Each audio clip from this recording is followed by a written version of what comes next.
नमस्कार, बहुत स्वागत है आपका। मैं हूं आपके साथ नेहा दुबे। असम के मुख्यमंत्री हिमंत बिस्वा शर्मा ने राज्य भर के होटल, रेस्टोरेंट में और साथ ही साथ सार्वजनिक स्थानों पर गोमांस परोसने और खाने पर पूर्ण प्रतिबंध लगाने की घोषणा की। बुधवार को एक प्रेस कॉन्फ्रेंस में शर्मा ने कहा कि नए नियमों को शामिल करने के लिए गौ मांस की खपत पर मौजूदा कानून में संशोधन करने के लिए राज्य मंत्रिमंडल की बैठक में फैसला लिया गया है।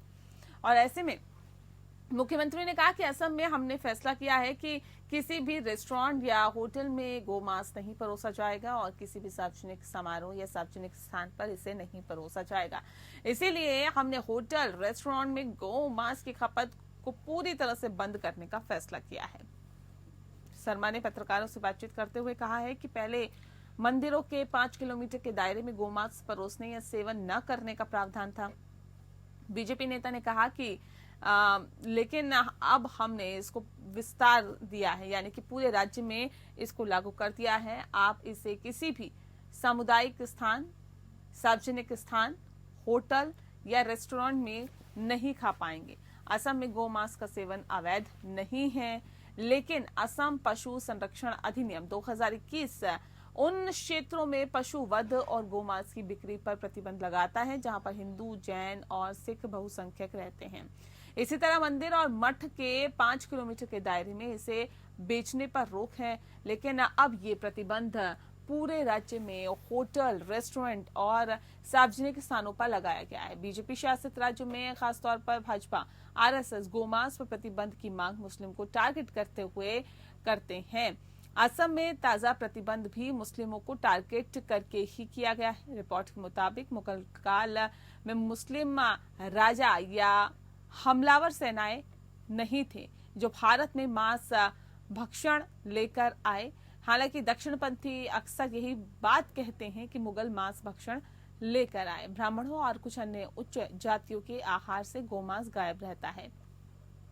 इसके कारण अलग अलग हैं और लेकिन धर्म में ही इसका एकमात्र कारण नहीं है।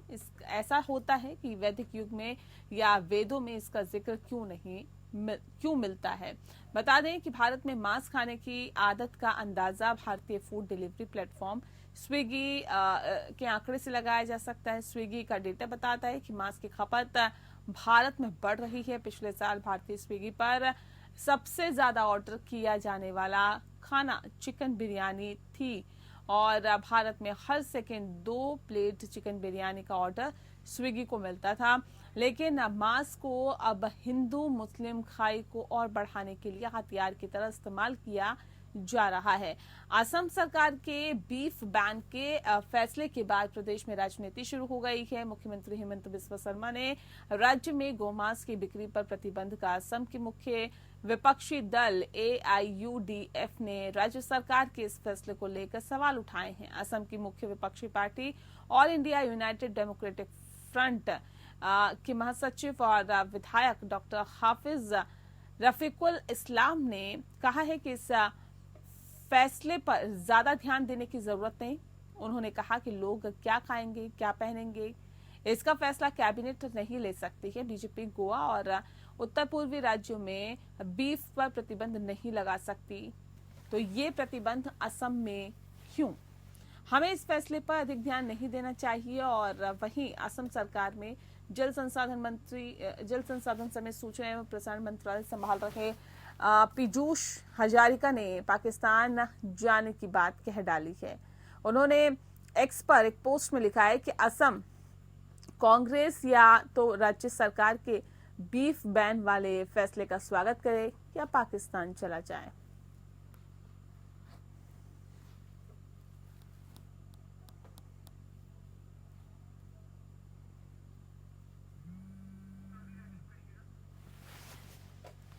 तो बता दें आपको कि असम ने अब बीफ पर बैन लगा दिया है और बताया ये जा रहा है कि जिस तरह से ये बैन लगा है सार्वजनिक स्थानों पर, होटल्स में, रेस्टोरेंट में अब बीफ नहीं मिला करेगा, यानी कि गो मांस पर पूरी तरह से बैन लगा दिया। कांग्रेस AIUDF इसके विरोध में है और सियासत इस पर जमकर हो रही है। हालांकि कुछ नेताओं का ये भी कहना है कि अब कैबिनेट ये डिसाइड नहीं करेगी कि लोगों को खाना क्या है, लोगों को पहनना क्या है। ये डिसाइड करने का अधिकार अब कैबिनेट को नहीं है। इसका फैसला जो असम के लोग हैं वो खुद ले सकते हैं। ऐसे में असम में गोमांस पर बैन, तो सियासत बेचैन यहाँ पर नजर आ रही है, क्योंकि अब इसे राजनीतिक स्टंट के तौर पर भी देखा जा रहा है। और विपक्षी पार्टियां ये कह रही है कि झारखंड में प्रभारी बनाया गया हिमंत बिस्वा शर्मा को, और उसी हार को अब पचाने के लिए इस तरह का फैसला असम में लिया जा रहा है, जिससे कि लोगों का ध्यान यहाँ पर केंद्रित हो जाए। अब कांग्रेस ने गोमांस पर बैन का विरोध किया है, तो बीफ बैन हो गया है और अब सार्वजनिक स्थलों पर असम में नहीं मिलेगा बीफ, और होटल, रेस्टोरेंट, शादी समारोह, किसी में भी अब बीफ नहीं मिलेगा। इस पर सियासत इस कदर हावी है कि एक तरफ लोग इसका विरोध कर रहे हैं, यानी विपक्षी पार्टियां इसका विरोध कर रही है, तो दूसरी तरफ सत्ता पक्ष की तरफ से यहाँ तक कह दिया गया कि जो लोग इसे खाना चाहते हैं वो पाकिस्तान चला जाए। तो अब आप समझ सकते हैं कितनी ज्यादा इस पर सियासत हावी होती हुई दिखाई दे रही है।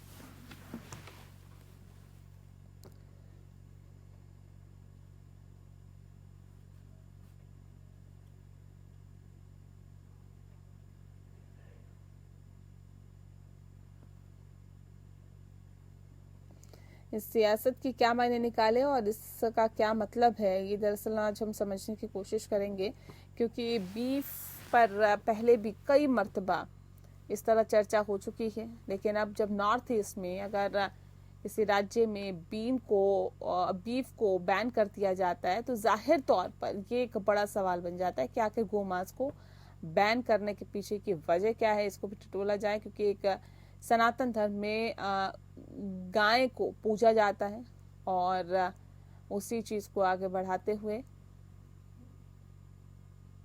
गौ मांस पर प्रतिबंध लगाया गया है कि गाय को पूजा जाता है, उसकी पूजा की जाती है, उसमें तमाम देवी देवताओं का वास माना जाता है, और ऐसे में क्या उसको काट के खाया जाना सही है? तो गौ मांस पर प्रतिबंध असम सरकार ने लगाया है, लेकिन इसके पीछे की वजह खंगालेंगे, मंशा को खंगालने की आज हम कोशिश करेंगे, क्योंकि ये बेहद अहम हो जाता है कि आखिर इसके पीछे की वजह क्या है, ये समझना।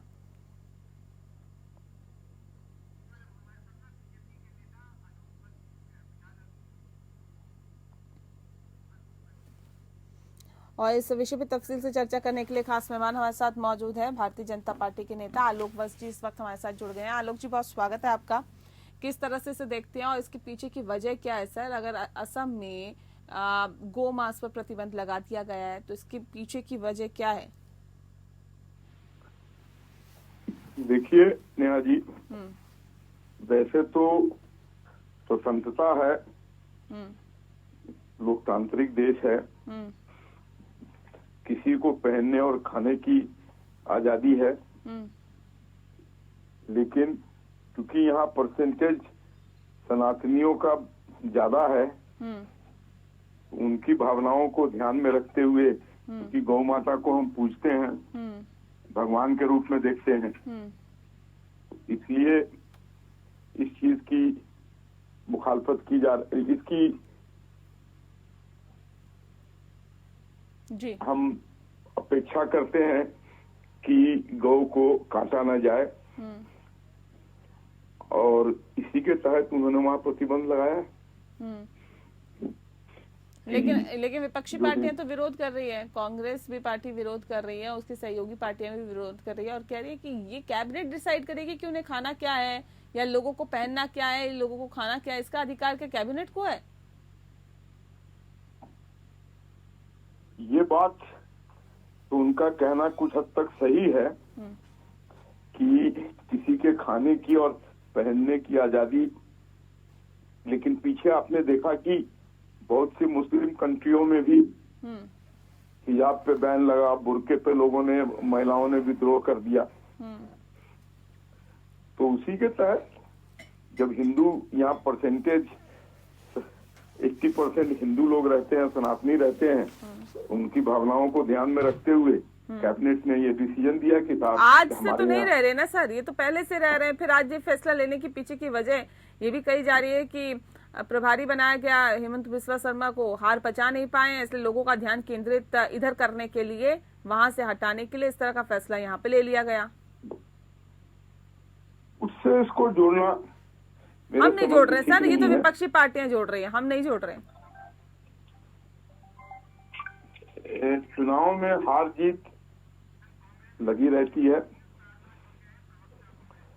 हेमंत विश्व शर्मा ने वहां पर अच्छी खासी मेहनत की, लेकिन जनता ने उसे उस तरीके से नहीं स्वीकारा। ठीक है, लेकिन चलिए मैं आसाम में- आती हूँ सर। इधर संजीव तारनाथ जी हमारे साथ जुड़ गए हैं, प्रवक्ता हैं कांग्रेस पार्टी के। संजीव जी, बहुत स्वागत है आपका। संजीव जी, ये जो फैसला असम सरकार ने लिया है, कांग्रेस पार्टी से कैसे देखती है? कांग्रेस पार्टी और सारी विपक्षी पार्टियां ये कहना चाहती हैं कि हर चीज के बारे में फैसला कि कौन क्या खाएगा क्या नहीं खाएगा, अगर वो भी कैबिनेट में अगर उस बात के फैसले होने लगेंगे तो ये किस तरीके से चलेगा। आप असम के मुद्दों के ऊपर क्यों नहीं बात करना चाहते हैं? आप बेरोजगारी के ऊपर बात नहीं करेंगे, आप बाकी मुद्दों के ऊपर बात नहीं करेंगे, आप अपनी सरकार की कमियों को छुपाने के लिए आप जिस तरीके से आप प्रतिबंध लगाएंगे और जनता का ध्यान दूसरी तरफ आकर्षित करने की कोशिश करेंगे, तो ये अब नहीं चलने वाला। जनता समझदार हो गई है और अब जनता को भी समझ में आ गया है ये सिर्फ और सिर्फ हेमंत बिस्वा सरकार। ठीक है, देखिए उन मुद्दों पे बात होनी चाहिए जिसका जिक्र आप कर रहे हैं, इसमें कोई दो राय नहीं है, लेकिन सवाल इस बात को लेकर है, बीफ को बैन होना चाहिए था या नहीं होना चाहिए था? कांग्रेस पार्टी इसका समर्थन करती है या नहीं करती है? देखिए, अगर आप बैन कर रहे हैं तो पहले भी खरीद के ऊपर तो अब आप इसको इस तरीके से लागू कर रहे हैं कि अब आप ये डिसाइड करेंगे कि कोई भी इंसान अगर वो सनातन को मानता है या नहीं मानता। आप देखिए, हमारे देश की सुंदरता किस बात पे है कि यहाँ पे हर जाति का, हर धर्म को मानने वाला इंसान साथ बैठता है और साथ हर तरीके से त्योहार मनाता है। ठीक है, तो अगर कोई इंसान को कोई चीज पसंद है और अगर वो उन चीजों में जाना चाहता, तो आप ये चीज डिसाइड नहीं कर सकते ना कि आप वो क्या खाएगा क्या नहीं खाएगा। अगर ये आपको करना चाहिए था तो आपको पहले करना चाहिए था। अब आप एकदम से इस चीज को लेकर के आ रहे हैं। संजीव जी, देखिए, आस्था के साथ देखिए जुड़ा हुआ है। गाय गौ उसको पूजा जाता है और ये कहा जाता है कि तमाम देवी देवताओं का वास उसके अंदर होता है। अगर उसे काट के खाया जाएगा किसी और धर्म के जरिए या फिर उसी धर्म के जरिए भी, तो जाहिर तौर पे उस पर सवाल उठेंगे। और अगर उस पर बैन कर भी दिया जाता है तो फिर इसमें दिक्कत क्या है? देखिए, कांग्रेस पार्टी ये नहीं कह रही है कि आपने बैन क्यों किया। कांग्रेस पार्टी और विपक्षी पार्टियां ये कह रही हैं कि आप मुद्दों से क्यों भटक रहे हैं। अगर आपको बैन करना था तो जब आपकी सरकार आई थी तब आप तब भी बैन कर सकते थे। अब अपनी सरकार की विफलताओं को छुपाने के लिए आप इस तरीके की स्टंटबाजी करना शुरू कर देते हैं। तो विपक्षी पार्टियां सवाल इस बात पे उठा रही हैं टाइमिंग को लेकर के कि जब आपकी सरकार के ऊपर विफलताओं की छड़ियां लगती जा रही हैं, एक के बाद एक आपके फैसले विफलताओं में बदलते जा रहे हैं, और उस समय आप ये चीज लेकर के आ रहे हो। जब आप असम की सरकार में आप जब आए थे तो उस समय आप ये लेकर के आते, उस समय आप लेकर के नहीं आए। जवाब तो जो टाइमिंग है उसके ऊपर अपनी सरकार की विफलताओं को छुपाने के लिए ये टाइमिंग पे सवाल उठ रहे हैं। कह रहे ठीक है, आपने बीफ को बैन किया, करिए, कोई दिक्कत नहीं है, लेकिन इस वक्त क्यों? आज से तो नहीं खाया जा रहा ना बीफ वहां पर। देखिए नेहा जी, असम सरकार हेमंत बिस्वा शर्मा के नेतृत्व में बहुत अच्छा परफॉर्मेंस कर रही है सभी फ्रंट पे। और जहां तक रही ये बैन करने की बात, तो बहुत सी चीजें जब उसका समय आता है तभी लागू किया जाता है। अब सनातनियों, देखिए पहले इतने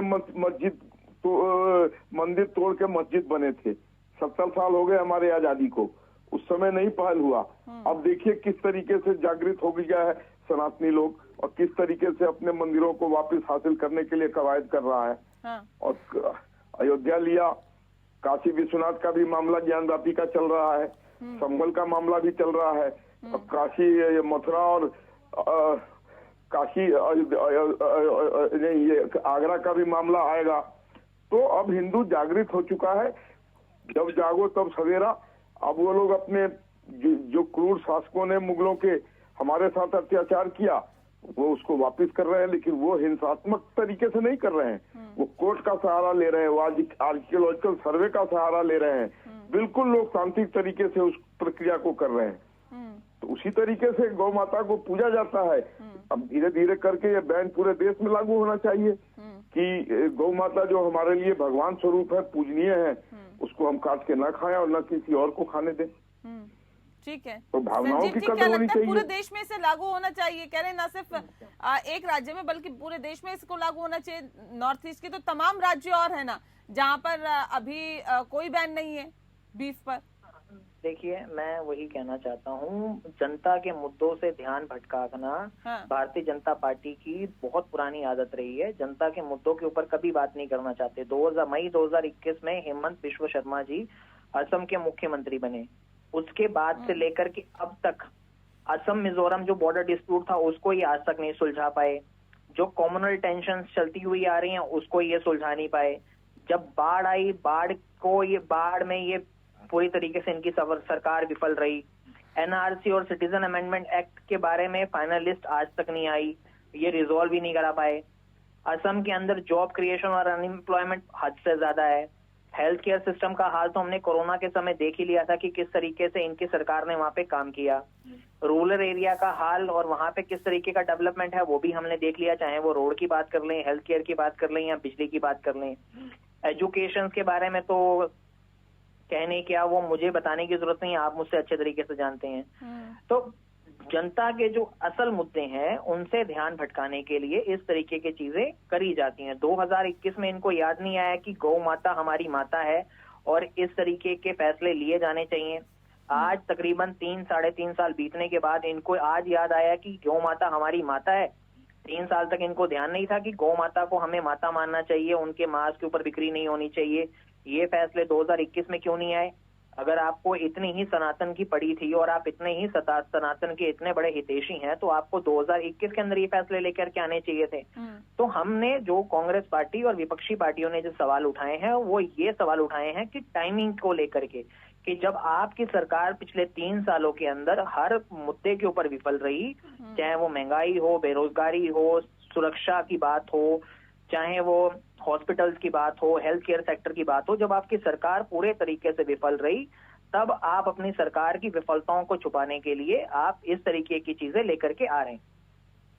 ठीक है आलोक जी, देखिए ये बात तो सभी तरफ से कही जाती है और तमाम विपक्षी पार्टियां इस बात को तो कहती है कि जब जब बात भारतीय जनता पार्टी की होती है तो वो मुद्दों पे बात नहीं करती, वो उन तमाम विषयों पे बात करती है इससे जनता को का कुछ भला नहीं होगा। आप धर्म की बात करेंगे, आप संप्रदाय की बात करेंगे, आप हिंदू और कट्टर इन तमाम लोगों इन तमाम चीजों की बात करेंगे, लेकिन असल मसलों की बात क्यों नहीं करते? क्यों नहीं महंगाई की बात की जाती? क्यों नहीं बेरोजगारी की बात की जाती? क्यों नहीं भ्रष्टाचार की बात की जाती? क्यों नहीं लोगों को रोजगार देने की बात की जाती? ये तो असल मुद्दे ना जिससे जनता का सीधा सरोकार है। देखिए नेहा जी, कांग्रेस अगर इतनी अच्छी थी तो हर चुनाव में हार क्यों रही है? जनता उसे क्यों हरा रही है?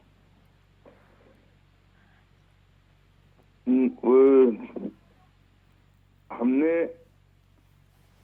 करोड़ों शौचालय का निर्माण कराया, 4 करोड़ घर और 2 करोड़ और घर बन रहे हैं। किसानों को हर साल 6,000 रुपए उनके खाते में जा रहा है। 10 करोड़ महिलाओं को हमने उज्ज्वला गैस के तहत गैस देने का काम किया। महिलाओं को लगातार हम विभिन्न राज्यों में विभिन्न तरीके से उनको आर्थिक मदद कर रहे हैं। 44 एयरपोर्ट से 122 एयरपोर्ट का निर्माण हो रहा है। उसके बाद द्रुत गति से ट्रेनों का आवागमन पूरे भारत में नेटवर्क फैल गया है। 6 किलोमीटर प्रतिदिन की रेलवे लाइन बिछाई जा रही है। 12 किलोमीटर प्रतिदिन रोड का निर्माण हो रहा है। आर्मी सैन्य सेक्टर में जितना चीज हम इंपोर्ट करते थे उसमें बहुत ज्यादा कटौती आ गई है। अब हम विदेशों को सैन्य उपकरण निर्यात कर रहे हैं जी। तो ये सारी चीजें इस देश में ऐसे ही हो गई हैं। 5वीं सबसे बड़ी अर्थव्यवस्था में ऐसे ही खड़ी हो गई है। तीसरी की तरफ जाने की पुरजोर कवायद है। जितनी भी रेटिंग एजेंसियां हैं वो कह रही हैं India is the fastest growing economy in the world. विश्व में हमारे मान सम्मान किस कदर बढ़ा है ये आपसे छिपा हुआ है क्या? हर देश का नेता झुक जाता है नरेंद्र मोदी के सामने। आज विश्व पटल पर उनकी पहचान एक ताकतवर, एक उभरते हुए भारत के नेता के रूप में। अगर कांग्रेस इतनी सफल होती और हम इतने विफल होते तो इस तरह मुंह की खानी पड़ती। नहीं, ये तो जनता का फैसला सर्वोपरि है ना लोकतंत्र में। और लोकतंत्र में जनता हमारे साथ खड़ी है, दोबारा तिबारा चौबारा रिपीट करा रही है सरकारों को। ये ओवर कॉन्फिडेंस है क्या? हाँ, ओवर कॉन्फिडेंस है क्या? ओवर कॉन्फिडेंस नहीं नेहा जी, अपने किए गए सच्चे कामों के निष्ठा का से हृदय गदगद है। हमने सच्चाई से डिलीवर किया है, आम आदमी को, अंतिम पायदान के आदमी तक को हमने डिलीवर किया है। आज भी 80 करोड़ लोगों को खाद्यान्न दे रहे हैं। नहीं तो 5 लाख का नहीं, ये 80 करोड़ लोगों को अगर आप खाद्यान्न दे रहे हैं, अगर आप अनाज दे रहे हैं, तो ये बताता है कि गरीबी रेखा के नीचे कितने लोग हैं। देखिए, कितने लोग ऐसे हैं जो कि अपने आप रोजगार पाने में असमर्थ हैं। नेहा जी, कोरोना के मार से अभी तक बहुत परिवार नहीं उभर पाया है, इसलिए उनको एक सपोर्ट किया जा रहा है। आप तो कह रहे हैं हमने जी अर्थव्यवस्था को इतना अच्छा कर दिया, हम तो जितना बेहतर कर रहे हैं, फिर एक तरफ अगर आप अनाज बांट रहे हैं आलोक जी, तो ये तो आप अपने ऊपर ही सवाल खड़े कर रहे हैं ना। कुछ दिन के बाद ये बंद हो जाएगा। ये उनको सपोर्ट में दिया गया था, अब सब मजबूती से खड़े हो रहे हैं। आप देखिए कारों की बिक्री किस कदर हो रही है, मोटरसाइकिल की बिक्री किस कदर हो रही है, ज्वेलरी की बिक्री किस कदर हो रही है। तो अगर आम आदमी के जेब में पैसा नहीं है तो ये सब खरीद कौन रहा है? Economy is booming. और अब जिस तरीके से एफडीआई का इंफ्रास्ट्रक्चर नरेंद्र मोदी जी के नेतृत्व में खड़ा हुआ है, मोबाइल मैन्युफैक्चरिंग में हम वर्ल्ड में नंबर 2 हो गए। ठीक है संजीव जी, देखिए रिन्यूएबल एनर्जी में टाइमिंग पे सवाल खड़े करें, लेकिन ये तो कह रहे हैं कि देश तरक्की की राह पर आगे बढ़ रहा है। हमारे जो फैसले हैं वो बेस्ट फैसले हैं, हमारे जो फैसले जनता उसे सराह रही है। देखिए, अगर इनके फैसले इतने ही बेहतर होते तो इनको शायद डिमोनेटाइजेशन करने की जरूरत नहीं पड़ रही होती। और जिस तरीके से ये बात करते हैं, हमने जो कुछ भी किया उसको जनता ने सराहा बोला तो और जनता ने उस पर मुहर लगा दी कि सही कर रहे हैं। अगर सराहा होता, जनता ने सराहा होता तो इस बार आप लाठी पे, आप जो है वो सरकार दूसरों के कंधों पे रख करके नहीं बना रहे होते। अब बैसाखी पे सरकार आप लोग चला रहे हैं, तो आप ये मत कीजिए कि जनता ने आप लोगों को दोबारा से इस बार बैसाखी पे सरकार है। आपकी जो इंडी गठबंधन है, क्या उसमें विभिन्न दलों के लोग नहीं है? अरे साहब, कांग्रेस में अपनी ताकत भीख मांगते फिरती है सारे प्रदेशों में। एक समय होता कि भारतीय जनता पार्टी के सांसद हुआ करते थे, सुन तो लीजिए, सुनना ही नहीं चाहते। दिक्कत तो यही है, सुनना ही नहीं चाहते। विफलताएं तो सुन लीजिए। आपने कहा कि बहुत कुछ हो रहा है, अनएम्प्लॉयमेंट पे बात कीजिए ना। अनएम्प्लॉयमेंट पे क्यों नहीं बात करते हैं? इकोनॉमी जिस तरीके से स्लो डाउन हो गई उसके ऊपर क्यों नहीं बात करते हैं? कोरोना कब का आकर के जा चुका, उसके बावजूद अगर आप 80 करोड़ लोगों को मुफ्त राशन बांट रहे हैं तो ये आपकी सरकार की नाकामी दिखाता है कि आपकी सरकार कोरोना के बाद इकोनॉमी को रिवाइव करने में विफल है आपकी सरकार। जिस तरीके से आप जीएसटी लेकर देखिए ना जनता को क्या जवाब देती है, टेलीविजन पर कहने से होगा। चलिए जनता के अदालत में, चलिए जनता के पास, हम क्या हैं और आप क्या हैं। अरे उपराष्ट्रपति जी ने जब आपको बोला कि किसान आकर के बार बार क्यों खड़े होते हैं, शिवराज सिंह जी के सामने जब बोला, तब शिवराज सिंह जी ने कोई जवाब क्यों नहीं दिया? तब जवाब दे देते। जब उन्होंने बोला कि हर बार किसान आकर के क्यों प्रोटेस्ट करते हैं, पिछले साल भी हुआ, इस बार भी हो रहा है, तो आप जो उनकी मांगे हैं क्यों पूरी नहीं करते हैं? तो क्या मांग रहे हैं किसान? यही मांग रहे हैं ना कि आप न्यूनतम समर्थन मूल्य किसान क्या मांग रहे हैं वो एक अलग चीज है। लेकिन सर यहाँ पे गो मांस पे जो बैन लगाया गया है, दरअसल हम बात उसकी कर रहे हैं। और हाँ, मैं उसी के ऊपर बात कर रहा था। यही नरेंद्र मोदी की ठीक है, ये वाकई बड़ा मसला है सर, क्योंकि एक तरफ इसका विरोध हो रहा है तो दूसरी तरफ इसका समर्थन हो रहा है। और सवाल इस बात को लेकर कि क्या वाकई ये सही फैसला है, क्योंकि ये लोगों की आस्था के साथ जुड़ा हुआ है। बहुत शुक्रिया आप सभी का हमारे साथ इस खास चर्चा में शामिल होने के लिए। खास पेशकश में फिलहाल इतना ही। नमस्कार।